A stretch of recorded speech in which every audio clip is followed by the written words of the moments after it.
Okay, today we are doing a deep dive into a book that is, well, it's a real giant of modern literature. It's definitely polarizing. Absolutely. We're Yeah. talking about Ayn Rand's 1957 novel, Atlas Shrugged. And our mission here is to sort of shortcut the 1,168 pages for you. And try to understand why it still sells millions of copies, even though critics at the time just hated it. They really did. So, the theme. Rand herself described it as the role of man's mind in existence. Yeah, and the whole epic story, it really springs from this one single question she had. What was that? What if all the creative, productive people in the world, what if they just went on strike? And that's the plot. The strike takes place in this dystopian United States that's just teetering on the brink of total economic collapse. Exactly. The country is being choked by all this government regulation, these status controls. It's a world where success is basically punished. So society is starving itself of innovation. It is. The infrastructure is failing, businesses are closing, and that's the world our main characters are trying to survive in. We've got Dagny Taggart, a railroad executive, and Hank Rearden, a steel magnate. And these two are, they're the innovators. Rearden has invented this revolutionary new alloy, Rearden metal. Which is much stronger and lighter than steel, a huge leap forward. And this, plus a revolutionary new motor invented by this mysterious figure. John Galt. Right.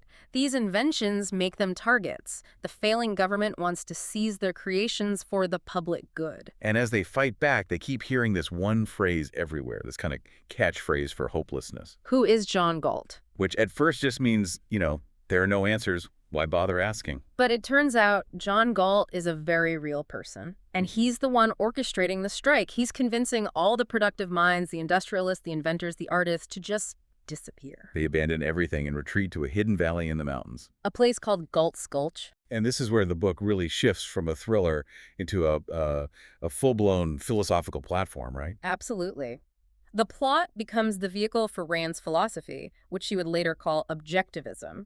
It's all about rational egoism, individualism, and pure laissez-faire capitalism. She frames the strike as this ultimate moral statement against what she called the evil of altruism. She really does. And she uses some pretty stark labels. You have the heroes, the producers, then you have the looters, the government bureaucrats who take wealth by force. And then the moochers. Right, the moochers.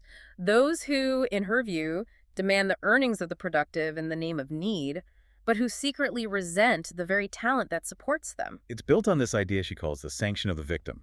Can you explain that a bit? The core idea is that evil can't win unless the good, the productive people, agree to be exploited, unless they sanction their own destruction. So Galt's strike is basically the producers refusing to be victims anymore. Exactly. They are withdrawing the sanction. And you can see why this intensity created such a contradictory reaction. For sure.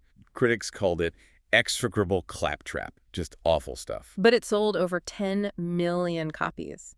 And its influence, especially in politics, is just undeniable. Libertarian and conservative thinkers really took to it. People like Supreme Court Justice Clarence Thomas, Paul Ryan. Even the economist Ludwig von Mises. He praised her courage for saying that innovation only comes from superior individuals, not from the collective. And it even bleeds into pop culture in some really interesting ways. I mean, it gets mentioned in Mad Men, but the big one is the video game BioShock. Oh, that's a fascinating connection. The entire premise of BioShock is a critique of Atlas Shrugged. It's about an underwater city founded on objectivist principles that completely collapses into chaos. It shows the other side of the coin, I suppose.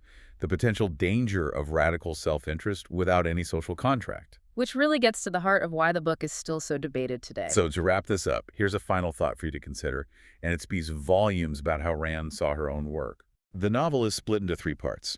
Part 1 is titled Non-Contradiction. Part 2 is Either Or, and Part 3 is A is A. Those are Aristotle's three laws of logic, the absolute foundation of rational thought. Exactly. So what does it tell you when an author names the three parts of her fictional story about a strike after the fundamental rules of truth itself? What does that suggest about how seriously she wanted you to take her ideas?